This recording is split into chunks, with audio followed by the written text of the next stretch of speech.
Hello everybody. So recently Subboor Ahmad presented a live stream on evolution. He brought on world-renowned experts in evolutionary biology to make sure that he and the audience fully understood the subject, free from any prejudice. Aha, just joking. Of course he didn't.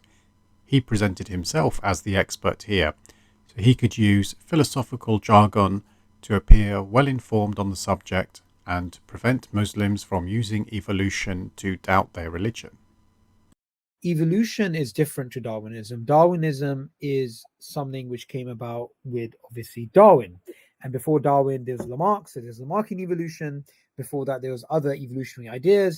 Evolution is the basic idea that there is biological change over time. So one of the things that I do is I actually define what is Darwinism. Before we take the bull by the horns, we need to know what is this beast, right? So that's one of the things which is quite important, which is why I'm happy to say I have no problem with evolution as a general concept, and nor did people before Darwin. And I think it's theologically vanilla. It's not something which goes either way. It can be used by either side. However, Darwinism and naturalistic Darwinism and the particular brand of Darwinism that we get from the likes of Dawkins and Jerry Coyne and PZ Myers and these guys, that broad church of Darwinism, that's theologically toxic, that's problematic, and that's what we want to challenge today. So he's identified the aim of the stream, which is to attack the elements of evolutionary theory that he finds theologically toxic. There we all were thinking that he was focusing just on educating the audience about science. I have a question. I'm new Muslim, and I wanna know how revolution work. I don't know how it's work. How does it work? Okay, yeah, Yes. the basics of it. Okay, well, you've got the right guy. Okay, so let's define how does natural selection work, which is Darwin's basic idea. Okay, so Darwin's basic idea is, I'll explain it through an example. You have two sheep, a male and a female, and they have children. And amongst these children, say there's 5 children, 3 of these children have quite thick fur, wool, and 2 don't. They kind of have thin. Now, what we've just had is a difference in the we've had a variation in the offspring. We've had some with thicker wool and some with thinner wool. Okay, now since we have this situation, we are going to assume there's going to be a change in the environment. Winter is going to be far colder than it was previously. Of these 5 offspring, the 2 offspring with the thinner wool are less likely to survive, and these 3 are more likely to survive. Now, these 3 then go on further to have more children, and because they're woolier, their children are going to be woolier. And so over time, you're going to get in the general population sheep with more wool as the weather gets colder and colder, every single year. So that is an example of natural selection. Nature is selecting, right, those particular sheep which have wool which is thicker. So that's natural selection in action. So that idea is pretty well understood, and it was known before Darwin. What Darwin does is he takes this idea and he applies it to all of life. So he says, just like over generations, you get the parents which are different to the children are different to the grandchildren over generations. Like that, this small gradualistic change has been happening for the past couple of hundreds of millions, if not billions of years. And that has allowed one single cell, which was around 4 billion years ago, to evolve into me, into an elephant, into a blade of grass, into a bee, into a lizard, into a tiger, into a fish. So all of these organisms go back to one common ancestor billions of years ago, that one original cell, and that change has happened through this process known as natural selection. He explained how natural selection works, how the environmental effects alter survivability, and how favourable characteristics are inherited by the offspring. His problem seems to be with common descent and a branching tree of life, which implies common ancestry. So that's the broad idea of Darwinism. There's two ideas here. There's the tree of life, one cell evolves into all of these organisms over billions of years, which, by the way, is very counterintuitive. It's very bizarre. It's actually very hard to believe, right? Why is it hard to believe? If you understand the mechanism, then when you consider the last universal common ancestor lived about 4 billion years ago, this is plenty of time to create the diversity of life we see. There's three main components of natural selection. Okay. There's random mutations, variation, which is in the genome. You get these copying errors, which is why you get these changes in children. Some children are darker than others, some children are, more woolly or whatever it is. You get hereditary, this is actually passed along, right, vertically, and then you get selection. This is selection out. This has to be gradualistic. It's impossible to have, say, birds which have children and some children can fly and some children can't fly, because that's too radical of a change in one generation. So this is one of the things which I think this is a good segue to get into the central idea of Darwin, which is very important. The central idea of Darwin is evolution happens gradualistically, very slowly, very subtly, over billions of years. Nothing happens all of a sudden. Some can fly, some can't fly, right? Now, the problem then is, how did the wing evolve? You can't, 5% of a wing is useless. It doesn't have any adaptive value. So how did it evolve? 5% of a wing is better than no wing. We have good models for how flight evolved. A 1% wing that helped a bird to glide longer distances would be selected for, and further improvements would occur, resulting in flying. How did we get this, this new feature being added on to an organism? It could be, night vision. Some animals have that. It could be anything. Like, how did that thing evolve? And that's been always a thorn in the side of the Darwinists. It's not a thorn at all. As soon as you understand that even a tiny benefit is better than no benefit, then evolution will produce a gradual ramp of improvement. Here is Richard Dawkins explaining how such a process could lead to the evolution of the eye. How could we have been bumping around without sight for thousands or millions of years if we've evolved, when really it needed to be functioning from the word go? Well, yes, all right, I will answer that question. Now, you raise the question, doesn't it all have to be working before it's any good? How could we bump along for millions of years with only half an eye? That's a bit of a fallacy, because actually only a quarter of an eye, only a hundredth of an eye is better than nothing. You can make a slowly climbing ramp of improvement from just the very rudiments of vision, just say being able to tell the difference between light and shade, nothing more than that, right up to the perfection of a human eye or the eye of a hawk, say. And in order for evolution to explain that, all we need is that there should be a ramp of improvement where every step, 100th of an eye, 200ths of an eye, 300ths of an eye, etc., 50% of an eye, 51% of an eye, each step has got to be an improvement on the one that went before. And it's easy to see why that would be. You start by being able to tell whether there's a shadow, whether it's night or day. Shadow's useful, that could be a predator moving overhead in the sea. Night or day is obviously useful for all sorts of purposes. Then you could imagine a cup. Instead of just having a flat sheet of light-sensitive cells, the edges turn up into a cup. Now, the cup means that if there's light coming from that direction, it hits that part of the eye. If there's light coming from that direction, it hits that part of the eye. So already the animal can tell the direction from which light is coming and the direction from which a shadow is coming. So we haven't got an image yet. All we've got is the direction of light. Now the cup can steadily and slowly over evolutionary time close over until you end up with a little hole at the top.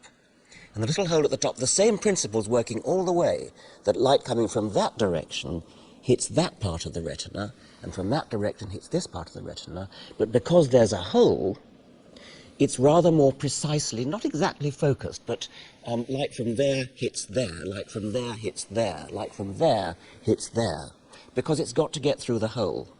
We're moving towards a pinhole camera. Now, a pinhole camera, if you make the hole small enough, and remember we're having a smooth gradient of closing up the hole, if you make the hole small enough, then it makes a sharp, focused image. The trouble with a pinhole camera is that the image is very dim because very little light can get through the pinhole.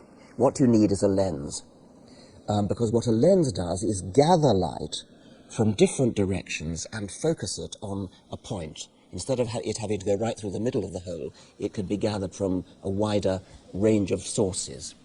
Now, a lens is not difficult to arrange. Any old chunk of set of transparent gubbins will do the job better than a pinhole. So once again, we've got a slow, gradual improvement. Any old lump of gubbins, transparent, is better than nothing, and then the lens simply improves its shape gradually, gradually, gradually, gradually. It's got to be gradually. Every step has got to be a slight improvement over the previous one. You get a lens. Can I just ask you though, Richard? Yes. How long did this process take? Well, that's very interesting. I mean, we've got hundreds of millions of years to play with, because that's what geological time gives us. I mean, we've got maybe 1 billion years since the first focusing eye appeared. For a wing to be useful, it has to be 100% complete. Right. And if you get over one generation a mutation in which you have a beginning of a wing, That doesn't benefit, right? Number two, it's more likely to be a hindrance if you just have this protruding part coming out of your body. As long as that change, no matter how tiny, produced any form of survival advantage, then it would be selected for. And then evolution by natural selection would favour the development of better functioning wings. Third, evolution doesn't have foresight. There's no foresight in evolution. So why is it developing that particular thing? Interesting. So what do you mean by? Oh, I see. So evolution doesn't Like know. it's coming out slowly and it's going to develop into a wing. And how has it seen the foresight that it's going to become a wing in the first place? There doesn't need to be any foresight. There is no intentionality. There is variation due to random mutations. Random here means that which cannot be predicted. Some of these random mutations will create a variation that enhances survivability and will therefore be selected for. The organism is not consciously trying to grow a wing. Yeah. An interesting comment by David here, Subboor, about such things as, let's say, a fish developing into, having a mutation into, let's say, wings and then turning into a bird, for example. He mentions that mutations are mostly only produce disease and death. Like, there's no. I've heard that before, that there's no positive mutations. Is that true, Subboor? So we have to be kind of nuanced here. It is true that most mutations can be harmful or even neutral, but the Darwinists wouldn't see that as a defeater. They would say it doesn't matter if most of those are useless.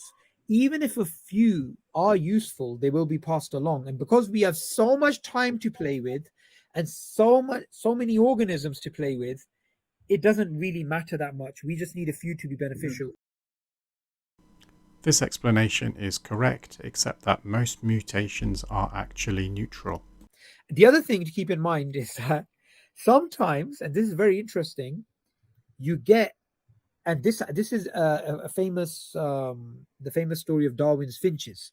So Darwin went on the British ship, the Beagle, and he traveled to Ecuador, and there he observed finches. He observed these birds, and some of them had different beak sizes because they had different seeds, and some seeds were harder than others. So he noticed, and you get this in the origin. He writes these, he draws, these pictures of these finches.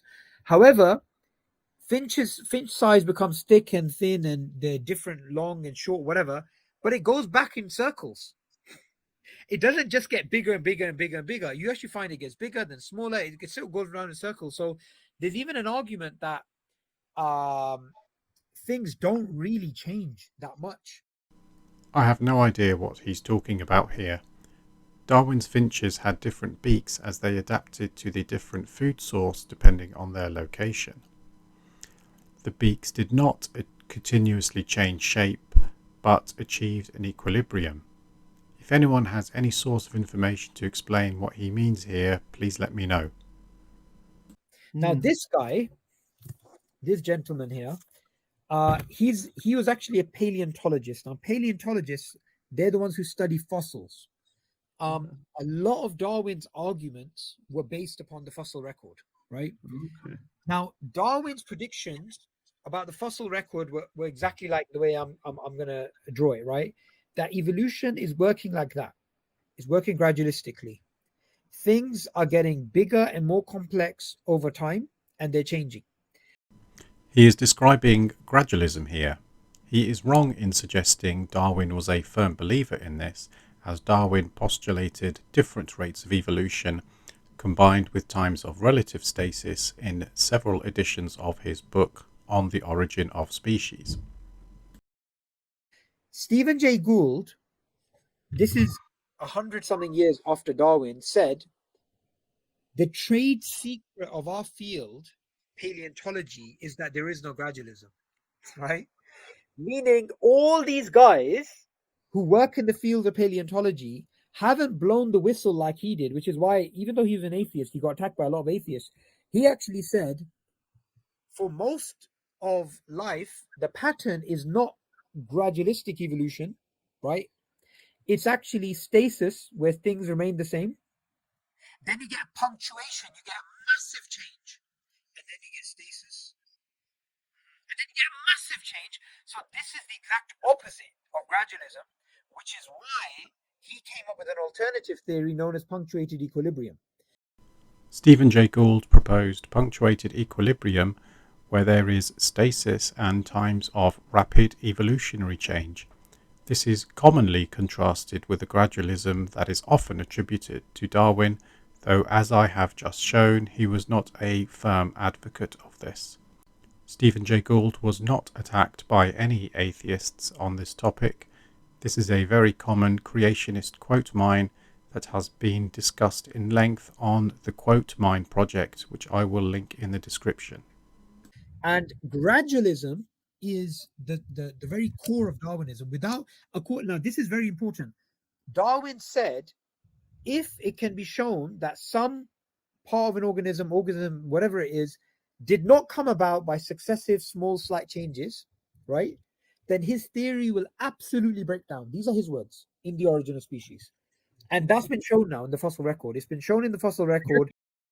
Charles Darwin actually said, if it could be demonstrated that any complex organ existed which could not possibly have been formed by numerous successive slight modifications, my theory would absolutely break down. But I can find no such case. What Darwin means here is evolution where there are changes in organisms throughout time built on successive slight modifications. He only needed to show intermediates could possibly have existed and changed in a stepwise manner, similar to how Richard Dawkins explained the evolution of the eye. There is no mention of the speed of these changes. Therefore, punctuated equilibrium and the fossil record does not break down his theory. Darwin said his evolutionary model is that things evolve gradualistically. Okay. The fossil record should show gradualism, gradual change over time. The fossil record did not, at the time of Darwin, show gradualism. It showed a lot of species came out of nowhere, right? They just appeared in There's the no connection. There's no connection between. Just yeah, I don't know. Yeah, they just sort of appeared randomly, right? Now this particular find was known in a strata of rock, the Cambrian, right? This particular era of time. So this phrase became quite popular, the Cambrian explosion. The Cambrian explosion. In that strata, you get a lot of these organisms that don't have precursors. Darwin in chapter 6 of The Origin he actually writes about this problem, and he said this is a problem for my theory, right? That the fossil record shows this massive expansion of life, explosion of life. However, he said in the future we are going to find these intermediate fossils, and we're going to find gradualism. And Stephen Jay Gould, 120 something years later, said, nope, Mr. Darwin, there's no gradualism. It's still a problem. And this is why people like Richard Dawkins and others are now not talking about fossils. They want to talk about genes. Okay, there's a lot of nonsense to unpack here. Firstly, Richard Dawkins doesn't talk about the fossils, but he talks about the genes. This is because he is an evolutionary biologist and not a paleontologist. Regarding the Cambrian explosion, at the time of Darwin, there was no explanation in the fossil record. However, since then, as Darwin predicted, fossil evidence of Precambrian life has been found. This is known as the Ediacaran period. For a full description of Precambrian life and the Cambrian explosion, please watch the Professor Dave Explains video on Stephen Meyer. I will link it in the description. Okay, just one small thing, just to clarify. So when you say there's a spike, these species appear out of nowhere. That means we can't trace where they came from at all. There's no. How do I say this? Like, for example, and maybe because the theory, humans came from apes, and that's I feel like we're going to get into that later. But for example, they'll find a bird, and they have no record of any ancestor to that bird. Is that what you're saying? What he found? Yeah, but it's not with the bird, but they've found particular organisms, and they can't find precursors. That is wrong. The precursors have been found, as explained here. Charles Darwin believed in God when he published his theory. He openly said he was never an atheist. He was way more amicable towards religion. He was more doubtful of his theory than people like Richard Dawkins. And I think he's been fundamentally misunderstood. And his agnosticism later on in life was due to non-scientific reasons. The religious beliefs of Charles Darwin are not really relevant to the scientific discussion. However, it is interesting to note that when he studied the parasitic wasp Ichneumonidae, he was troubled that during their reproduction, the wasps lay their eggs inside a living host, and after hatching, the larvae consumes its still living host. He found this life cycle to be inconsistent with a notion of a world created by a loving and benevolent God, as he explains in this letter. I own that I cannot see as plainly as others do, and as I should wish to do, evidence of design and beneficence on all sides of us. There seems to be too much misery in the world. I cannot persuade myself that a beneficent and omnipotent God would have designedly created the Ichneumonidae with the express intention of their feeding within the living bodies of caterpillars, or that a cat should play with mice.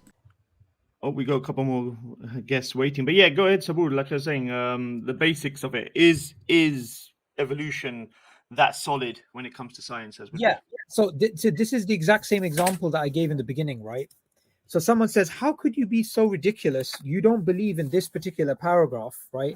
And what is that paragraph describing? That paragraph is describing natural selection working on sheep, or it's describing the fact that life is different today than it was in the past. That kind of evolution is as ridiculous to challenge as it is to challenge photosynthesis or reproduction. But that's not Darwinian evolution, and that's not Richard Dawkins' neo-Darwinism. So what I would say is, someone says, "Oh, you don't believe in evolution?" I would say, "No, I do believe in the basic idea of evolution, but I don't believe in neo-Darwinism."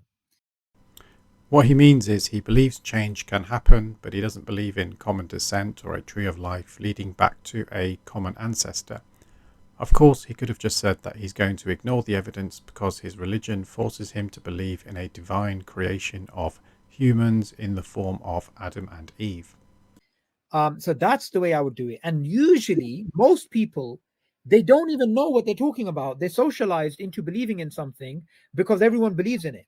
Yeah. Do Muslims believe in natural selection? Yeah, I mean, why wouldn't we? It's the same as... No, I understand you. It's just I would say at one point, maybe when I was less confident, or not just me, I'm nothing special, but when some people maybe aren't as confident to ask the question straight, okay, do we believe in evolution? Do we believe in natural selection? Do we believe in X, Y, and Z? Sometimes just saying it blatantly is, okay, yes, we don't, just to be clear, we do not deny evolution, the broad concept of evolution. We do not deny the broad concept of natural selection. What we do deny is the false equivocation of these concepts to some very speculatory conclusions that some people have made.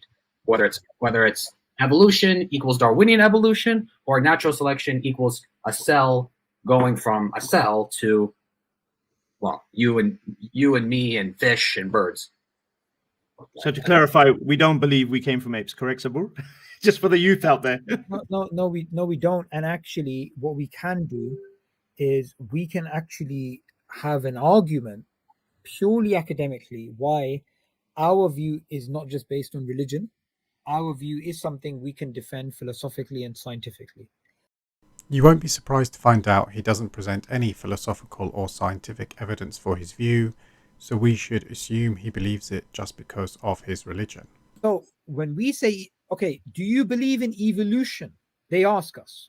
And what they're referring to is the evolution of a man, evolving over billions of years from a fish, right? But what we believe in is these microevolutionary changes that we can see. So they use the evidence of the microevolutionary changes to say, therefore, the other evolution is true. This is the microevolution versus macroevolution non-debate, which he doesn't understand, as I demonstrated in an earlier video of mine. I will link it in the description. Never ever accept that the very simplistic arguments that these guys are using are valid. Yeah. If anything, they have arguments which are probabilistic, which are likely only if certain assumptions hold. So what I try and do is I try and not show universal common ancestry is wrong. I don't try and show natural selection is wrong. I don't even try and show Darwinism is wrong. I just show it's based on these probabilities, based upon these assumptions, and here are the disputes. And that's enough. That's enough. So what he's basically saying is he doesn't have an argument against natural selection and universal common ancestry. He just won't believe it. The reasons he gives that it's based on a probabilistic framework. Well, of course it is, because nothing is absolutely certain. But when we are talking of odds of several billion to 1, with respect to the endogenous retroviruses, the odds are as close to practical certainty as possible. Regarding the assumptions, they are based on the accuracy of multiple experiments performed over centuries. There are no major disputes, just ongoing discussions as normal in science. Let's apply the same principle to his own beliefs. That's based on a probabilistic framework where you have to believe the religious scriptures are correct, and the assumption that Muhammad genuinely was visited by an angel, and the disputes are from anyone who understands science. This is just tuning skepticism to a gigantic level. I will wrap this up for part 1 and resume my analysis of this live stream in part 2. Thank you for watching, and please let me know what you think in the comments section.